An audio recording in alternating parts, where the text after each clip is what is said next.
Hello friends, नमस्कार। आप सभी को नमस्कार। सभी का वेलकम है इस क्लास में। You all are welcome to this class. इस लाइव क्लास में जितने स्टूडेंट्स ऑलरेडी ज्वाइन कर चुके हैं, क्विकली वो कंफर्म कर देंगे कि आपका ऑडियो वीडियो इट्स एक्सेसिबल।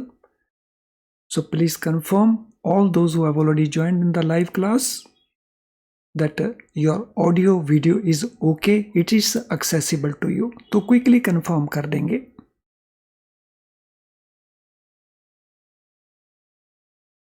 तो चलिए शुरू करते हैं आज की डिस्कशन। तो आज हम डिस्कशन को कंटिन्यू कर रहे हैं फ्रॉम द प्रीवियस लेसन। तो प्रीवियस लेसन में हमने BRBL पेपर के मॉड्यूल ए चैप्टर 1 उसको हमने शुरू किया था, तो उसी को हम आगे कंटिन्यू करते हैं। विड्रॉलेबल ऑफ डिपॉजिट्स, सो डिपॉजिट्स की विड्रॉल, इसके रिलेटेड रूल्स हमने लास्ट सेशन में कंप्लीट कर लिए थे। तो लास्ट सेशन में हमने नोट किया था कि बैंकिंग रेगुलेशन एक्ट की जो सेक्शन 49 है उसके प्रोविजंस क्या हैं। वो डिपॉजिट्स जो विड्रॉलेबल बाय चेक हैं उनको केवल बैंक से ही एक्सेप्ट कर सकते हैं। सो दिस मीन जो चेक बुक का फैसिलिटी है वो केवल बैंक प्रोवाइड कर सकते हैं। सो दूसरे इंस्टीट्यूशन चेक को प्रिंट नहीं कर सकते, चेक को इशू नहीं कर सकते। तो अब हम चलते हैं अगले पार्ट के ऊपर, acceptance of deposit bye non banking entities. So banking entities उसके रूल्स हमारे पास 49A के मुताबिक हैं। नो, अगर वो नॉन बैंकिंग एंटिटीज हैं तो उनके द्वारा एक्सेप्टेंस ऑफ डिपॉजिट्स की क्या सिचुएशन है। Acceptance of deposits bye non banking entities, there are NBFCs, firms and other unincorporated association of persons and individuals who accept deposits from public। सो बैंकों के अलावा और कौन कौन से लोग हैं जो डिपॉजिट एक्सेप्ट करते हैं फ्रॉम पब्लिक। तो ये नॉन बैंक फाइनेंस कंपनीज हो सकती हैं, फर्म्स हो सकती हैं, अदर अनइनकॉर्पोरेटेड एसोसिएशंस हो सकती हैं। तो जो पब्लिक से डिपॉजिट एक्सेप्ट करती हैं। सो बैंकों के अलावा पब्लिक से डिपॉजिट कौन एक्सेप्ट कर रहा है। NBFCs, firms and other unincorporated associations. जो NBFCs डिपॉजिट एक्सेप्ट करती हैं उनके लिए रेगुलेशंस हैं रिजर्व बैंक ऑफ इंडिया की। So acceptance of deposits by NBFCs is regulated by Reserve Bank of India. तो कौन सी NBFC डिपॉजिट कैसे एक्सेप्ट करेगी, उसकी कंडीशंस क्या होंगी, उसका मैच्योरिटी पीरियड क्या होगा। तो those regulations are issued by Reserve Bank of India. तो ये भी ध्यान रखेंगे कि ये गाइडलाइंस RBI ने कहाँ पे इशू की हैं। So non banking financial companies acceptance of public deposits reserve Bank of India directions 1998। तो मेनली ये डायरेक्शन कहाँ पे हैं। NBFC acceptance of public deposits reserve bank directions.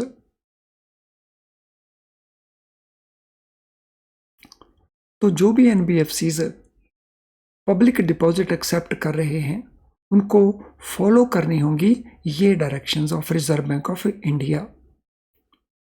Now licence for banking, इनमें एक बात का ध्यान रखें, NBFC जब डिपॉजिट एक्सेप्ट करेंगी तो NBFC ये विड्रॉल चेक के थ्रू परमिट नहीं करेंगी।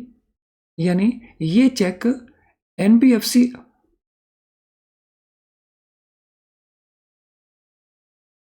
अपनी चेकबुक इशू करके विड्रॉलेबल नहीं बना सकती। सो ये बैंकों के पास अकाउंट खोल करके बैंकों की चेकबुक को तो यूज कर सकती है for payment of these deposits, लेकिन ये अपनी चेकबुक नहीं बना सकती। तो ये रिस्ट्रिक्शन कहाँ पे है? तो ये रिस्ट्रिक्शन है सेक्शन 49A के अंदर।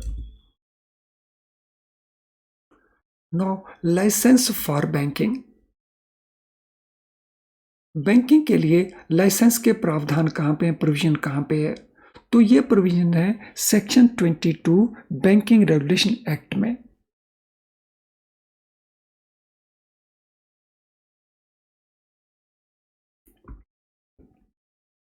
According to these provisions, it is necessary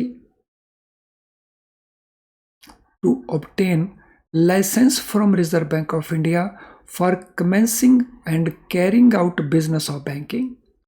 अगर बैंकिंग का बिजनेस शुरू करना है, कमेंस करना है तो भी, और अगर बैंकिंग के बिजनेस को कैरी ऑन करना है तो भी, दोनों ही सिचुएशन में, तो there must be a licence from Reserve Bank of India, और ये लाइसेंस इश्यू होगा रिजर्व बैंक ऑफ इंडिया के द्वारा under section 22 banking regulation Act के मुताबिक।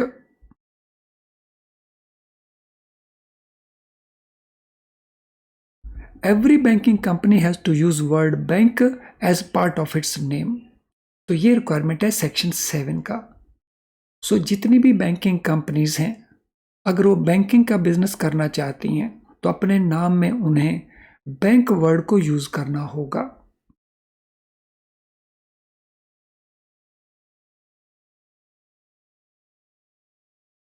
और यहीं पे सेकंड रिक्वायरमेंट एक और है, नो कंपनी अदर देन ए बैंकिंग कंपनी।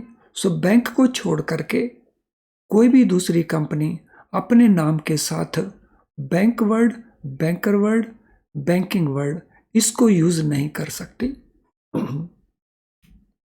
सो हमारे पास दो तरह की एंटिटीज हो गई।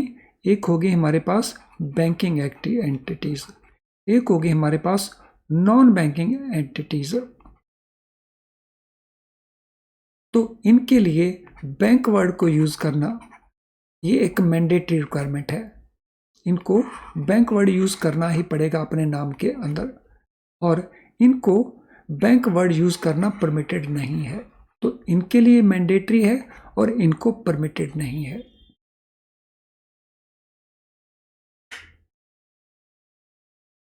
No firm, individual or group of individual can use the word bank, banking, banking company as part of name or for the purpose of business.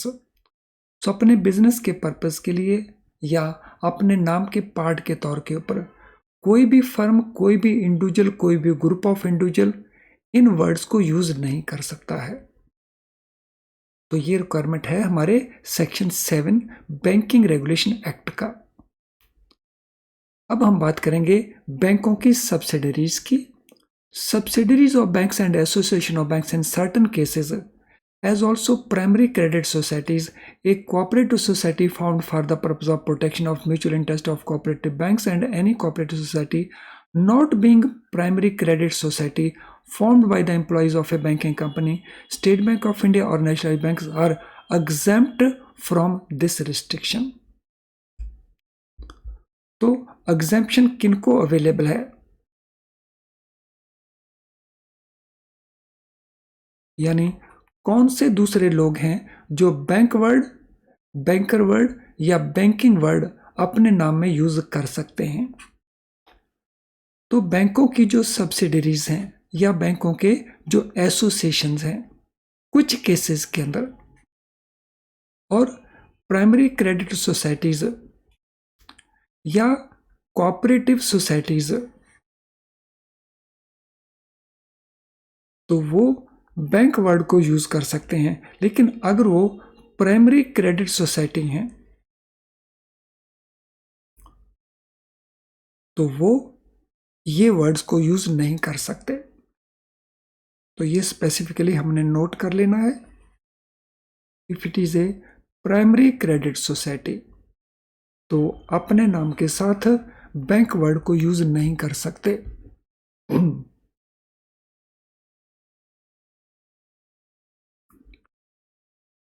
तो ये होगी broadly licensing of banks की रिक्वायरमेंट्स। अब इसी में अब हम बात करेंगे permitted business of banks. Bank किस किस तरह का बिजनेस कर सकते हैं? permitted business of banks.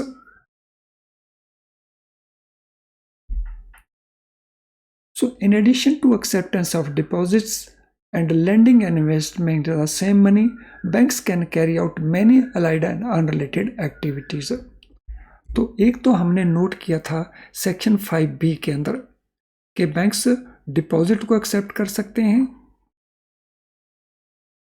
और इस डिपॉजिट को वो लेंडिंग पर्पस के लिए यूज कर सकते हैं या इन्वेस्टमेंट पर्पस के लिए यूज कर सकते हैं। तो ये उनका परमिटेड बिजनेस तो है ही। इसके अलावा there are few other allied activities जो बैंक्स कंडक्ट कर सकते हैं। So some permitted activities are mentioned under section 6 subsection 1। तो कौन कौन सी वो एक्टिविटीज हैं जो सेक्शन 6 सबसेक्शन 1 में मेंशन्ड है कि ये एक्टिविटीज भी बैंक्स कर सकते हैं। तो ये एक्टिविटीज हैं बिल्स ऑफ एक्सचेंज, उनमें डीलिंग कर सकते हैं। So banks can deal in bills of exchange. Friends ध्यान रखें, आपका ये लॉ का पेपर है, लीगल का पेपर है, तो इसमें आपको इन डेप्थ जाना पड़ता है। So dealing in bill of exchange including drawing of bill of exchange, accepting bill of exchange, buying bill of exchange और सेलिंग बिल ऑफ एक्सचेंज। तो ये एक एक्टिविटी हुई। दूसरा, लेंडिंग और advancing of money either with और without security. So banks money lend कर सकते हैं और उस पर्पस के लिए वो सिक्योरिटी ऑब्टेन कर सकते हैं और बगैर सिक्योरिटी के भी वो मनी लेंड कर सकते हैं। Then they can issue different type of guarantees and indemnities. So they can carry on and transact every kind of guarantee and indemnity business.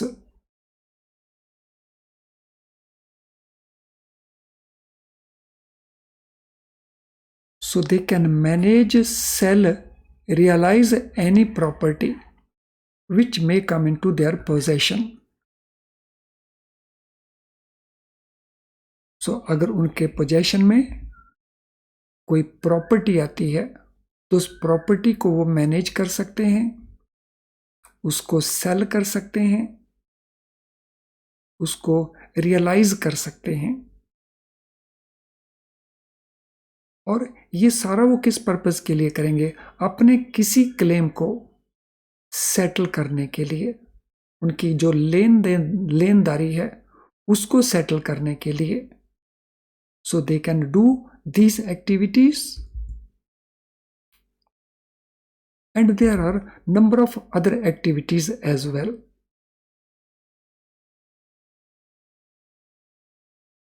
एक लंबी लिस्ट है सेक्शन 6(1) के अंदर जिस तरह का बिजनेस बैंक्स कंडक्ट कर सकते हैं। नो प्रोहिबिटेड बिजनेस कौन कौन सा है?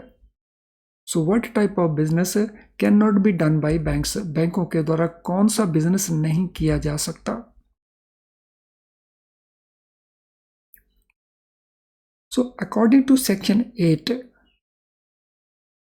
a banking company is prohibited from engaging directly or indirectly in trading activities.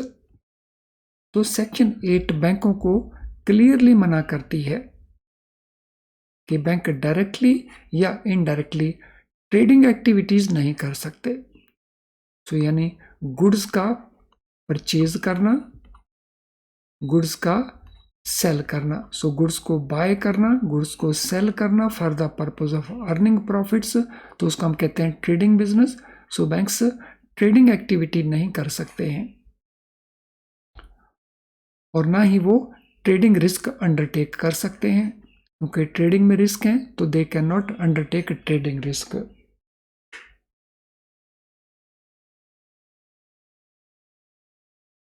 Buying और सेलिंग और बार्टरिंग ऑफ गुड्स डायरेक्टली और इनडायरेक्टली इज प्रोहिबिटेड। सो ये प्रोहिबिशन किसके ऊपर है? ये प्रोहिबिशन है गुड्स को बाय करने के ऊपर, सेल करने के ऊपर और एक्सचेंज करने के ऊपर। बार्टरिंग होता है एक्सचेंज, डायरेक्टली और indirectly, so they can not do it. A bank can realise the securities given to it or held by it for a loan if need arises from realization of amount lent। तो जब हम बात करते हैं कि goods को directly और indirectly cell नहीं कर सकते, तो एक उसके अंदर एक्सेप्शन आ जाता है।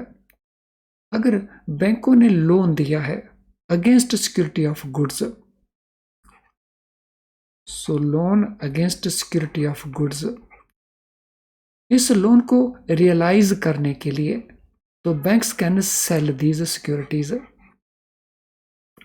So if borrower does not pay, if borrower defaults, तो bank can sell goods and securities to realize that loan। उस लोन को रिकवर करने के लिए बैंक ये कर सकते हैं। लेकिन अगर हम बात करते हैं ट्रेडिंग बिजनेस की, तो जिसमें परचेज की जाती हैं गुड्स और सेल की जाती हैं to earn profit, so that activity can not be done by banks.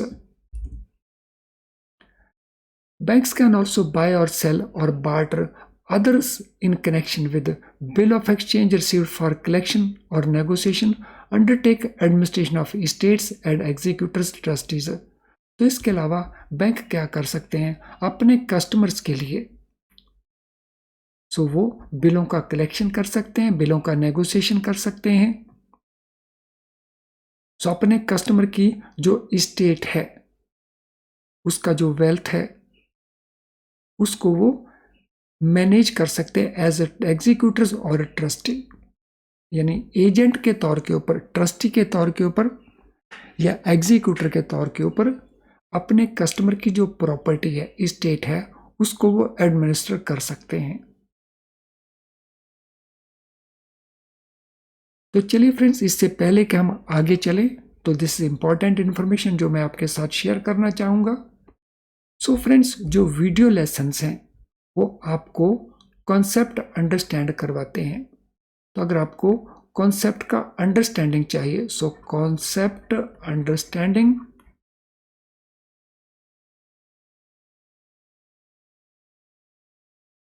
ये आपको वीडियो लेसन्स करवाते हैं। लेकिन कंसेप्ट में क्लैरिटी अगर आपको बेटर करना है, तो उसके लिए आपको केस स्टडीज को करना चाहिए। सीआईबी के अंदर ये देखा गया सभी पेपर्स में केस स्टडीज के ऊपर बहुत सारे क्वेश्चंस पूछे जाते हैं। तो अगर हम केस स्टडीज को प्रैक्टिस नहीं करते, तो फिर उस केस में जो हमारा मिनिमम स्कोर लेने का टारगेट है, उसको अचीव करने में हमें काफ़ी डिफिकल्टी आती है। और ऐसा फीडबैक दिया जाता है बाय स्टूडेंट्स के बगैर केस स्टडीज किए सीआईबी के डिफरेंट पेपर्स में एग्जाम को पास करना एक ऑलमोस्ट बहुत डिफिकल्ट पार्ट है। तो ये केस स्टडीज आपको कहाँ पे मिलेंगी? सो ये केस स्टडी आपको मिल जाएंगी हमारी ऐप के अंदर। सो हमारी ऐप को आप यूज़ करिए, तो वहाँ से आपको ये केस स्टडीज मिल जाएंगी। वीडियो लेसन तो मिलते हैं, तो वहाँ पे ये केस स्टडीज के वीडियोस भी आपको अलग से मिल जाते हैं। तो आप उनको यूज़ करिए, बेटर क्लैरिटी के साथ कॉन्सेप्ट्स को अंडरस्टैंड करें और अपनी हेल्प करें टू स्कोर बेटर। तो चलिए अब अगला पार्ट को चलते हैं। सेक्शन 9 क्या कहता है बैंकिंग रेगुलेशन एक्ट का, उसको भी देख लेते हैं।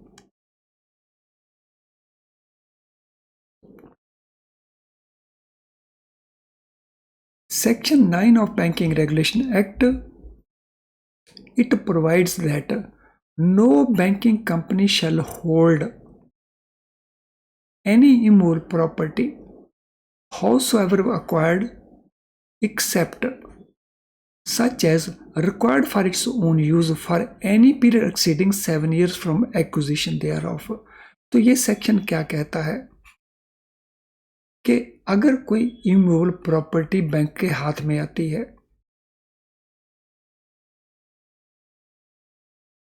तो इस इमूवेबल प्रॉपर्टी को मैक्सिमम पीरियड बैंक कितनी देर के लिए रख सकता है? So that period is 7 years। लेकिन अगर ये इमूवेबल प्रॉपर्टी बैंक अपने यूज करने के लिए करता है तो इसके लिए कोई टाइम लिमिट नहीं है। तो अगर बैंक अपनी बिल्डिंग बनाता है और बिल्डिंग बना करके वो अपना ऑफिस वहां पे इस्टेब्लिश करता है तो उस केस में the period could be any period.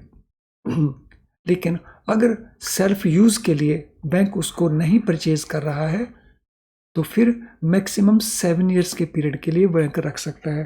For example, अगर कोई बिल्डिंग लोन के लिए सिक्योरिटी है और इसको बैंक परचेज कर लेता है इन द ऑक्शन, तो इस बिल्डिंग को बैंक ज्यादा से ज्यादा 7 ईयर्स के लिए रख सकता है, यानी विद इन 7 ईयर्स इस बिल्डिंग को बैंक को डिस्पोज ऑफ करना पड़ेगा। तो ये रिक्वायरमेंट है सेक्शन 9 की। तो सेक्शन 9 में इमूवेबल प्रॉपर्टी जब भी हमारे हाथ में आएगी एज ए बैंकिंग कंपनी तो मैक्सिमम पीरियड जिसके लिए हम उसको होल्ड कर सकते हैं दैट इज 7 ईयर्स। लेकिन सेल्फ यूज के लिए इस the period could be any period provided that bank company may within period of 7 years as a aforesaid deal or trade in any such property for the purpose of facilitating disposal thereof। तो उसको cell करने के लिए bank किसी भी प्रकार का कोई एक्शन कर सकता है। Provided further that Reserve Bank of India may in particular case extend a aforesaid period of 7 years by such period not exceeding 5 years। तो 7 साल का तो डिस्क्रिशन बैंक को अवेलेबल है। इसके अलावा जेन्युइन केसेस के अंदर अगले 5 साल रिजर्व बैंक ऑफ इंडिया और परमिट कर सकता है, प्रोवाइडेड आरबीआई सेटिस्फाइड कि एक्सटेंशन जो है वो डिपॉजिटर्स के हक में होगी, हित में होगी। सो इमूवेबल प्रॉपर्टी को होल्ड करने का जो पीरियड है वो मैक्सिमम 7 ईयर्स है, but reserve Bank of India को पावर्स हैं कि वो उस पीरियड को बाय 5 ईयर्स एक्सटेंड कर सकते हैं। लेकिन ये एक्सटेंशन उसको मिलेगा in the interest of depositors of the company. Friends, जो कुछ आज हमने इसमें डिस्कस किया, अब उससे रिलेटेड कुछ क्वेश्चंस को करते हैं। तो ये रहा पहला क्वेश्चन आपकी स्क्रीन के ऊपर। Under section 49A of banking regulation act which entities can accept deposits withdrawable by cheque. तो कौन सी एंटिटी हैं जो चेक इशू कर सकती हैं, यानी डिपॉजिट एक्सेप्ट कर सकते हैं विड्रॉल बायबल चेक। तो ये हमारे पास ऑप्शंस हैं। तो read all options carefully and then try to answer.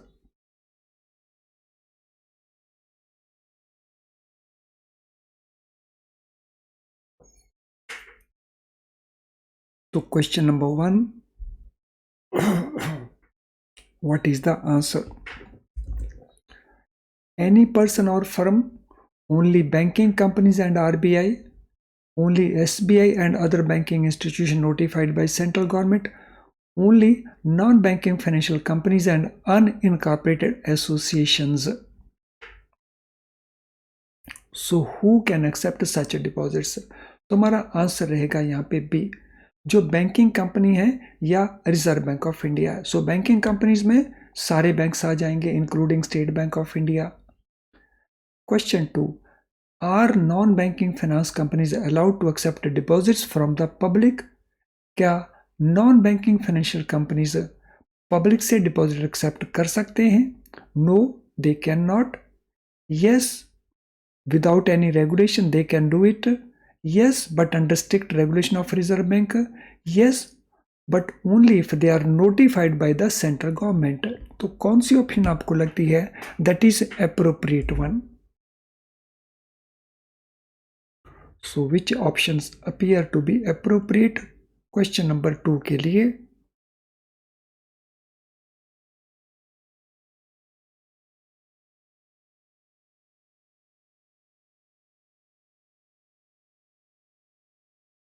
So question number 2 के लिए अप्रोप्रिएट ऑप्शन बनता है C. So they can accept but under strict regulations framed by Reserve Bank of India. Question 3, what is requirement for commencing and carrying out business of banking in India? India में banking business conduct करने के लिए या उसको begin करने के लिए requirement क्या है? तो ये हमारे डिफरेंट ऑप्शंस हैं।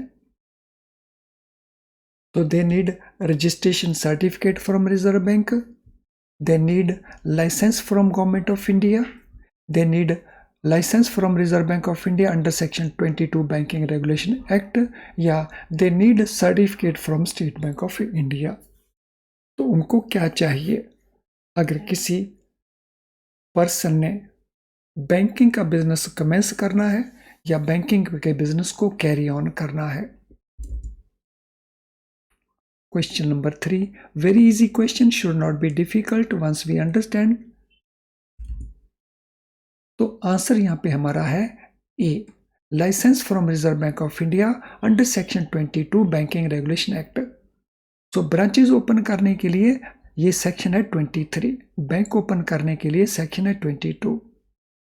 Can any company use the word bank, banker और banking as part of its name? तो ये हमारे ऑप्शन आंसर्स हैं। सो देखिए इसमें बेस्ट ऑप्शन कौन सा बनता है। Yes, any company can use these words? No, only banking companies can use these words? Yes, but only if they are subsidiaries of banks and association of banks, or no, except for primary credit societies.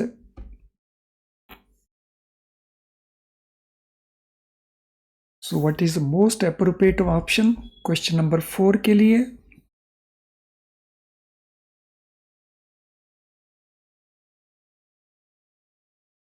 So question number 4, most appropriate one. तो question number 4 के लिए most appropriate है no, only banking companies can use these words. Yes, but only if they are subsidies of banks and association of banks. तो इसमें अगर हम देखें तो जो बेटर आंसर है, तो यहाँ पे क्वेश्चन था can any company use these words, तो हमारा आंसर यहाँ पे सी होना चाहिए। So that is more appropriate answer compared with B, because answer C क्या कहता है कंपनीज को लेकर के, yes they can do it, लेकिन वो बैंकों की सब्सिडरी या एसोसिएशन ऑफ बैंक्स होनी चाहिए। तो चलिए next question, which of the following activities is permitted under section 6(1) Banking regulation act? तो इनमें से कौन सी एक्टिविटी परमिटेड है? Question number 5, trading in goods and taking trading risk, dealing in actionable claims, undertaking administration of estates as executor और trustee, या ये सारी की सारी परमिटेड हैं? क्वेश्चन नंबर 6, तो हमारा आंसर रहेगा सी। तो यहां पे बी एंड सी दोनों ही आंसर हमारे बनेंगे। तो आंसर डी यहां पे गलत आंसर है, क्योंकि बैंक गुड्स में ट्रेडिंग नहीं कर सकते हैं और ना ही बैंक ट्रेडिंग रिस्क ले सकते हैं, लेकिन वो एक्शनेबल क्लेम्स में डील कर सकते हैं और वो अंडरटेक कर सकते हैं administration of states and executors, states का एज एग्जीक्यूटर्स। तो इसमें हमारा option B and C correct बनेगा। What is prohibited under section 8 of banking regulation act? So क्या प्रोहिबिटेड है सेक्शन 8 के मुताबिक? Dealing in stocks, shares and money and specie, undertaking trading risk, buying और selling goods indirectly, all of these. तो किसके ऊपर prohibition है section 8 के मुताबिक बैंकिंग रेगुलेशन एक्ट में? What is prohibited?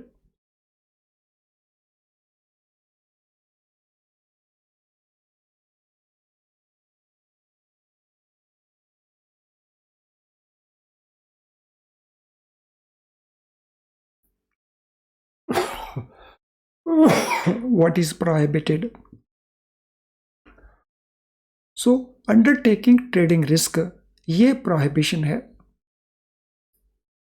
So undertaking trading risk, bank trading risk undertake नहीं कर सकते। So similarly banks buying and selling of goods भी नहीं कर सकते। सो बैंक डील कर सकते हैं stock, shares, money and specie के लिए। तो यहां पे अगेन ऑप्शन बी अकेला सही नहीं है, सो बी एंड सी दोनों ही सही हैं, तो आंसर हमारा होना चाहिए बी एंड सी दोनों ही। Can a banking company hold immovable property for more than 7 years? क्या 7 साल से ज्यादा इमोल प्रॉपर्टी को बैंकिंग कंपनी होल्ड कर सकती है? No, it can not. Yes, it can hold for any period. Yes, it can hold for period of 5 years. Yes, only if it is acquired for its own use. Question number 7.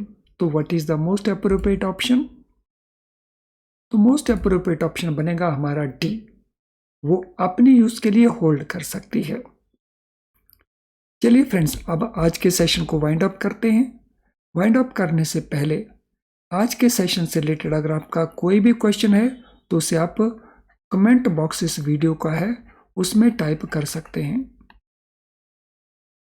इसके अलावा अगर आपकी कोई और query है तो आप उसे पोस्ट कर सकते हैं इस ईमेल आईडी के ऊपर, या हमारा ऐप का जो मैसेज बॉक्स है उस मैसेज बॉक्स में भी आप अपना क्वेश्चन पोस्ट कर सकते हैं। तो चलिए अब इस सेशन को वाइंड अप किया जाए। Thank you friends, all the best.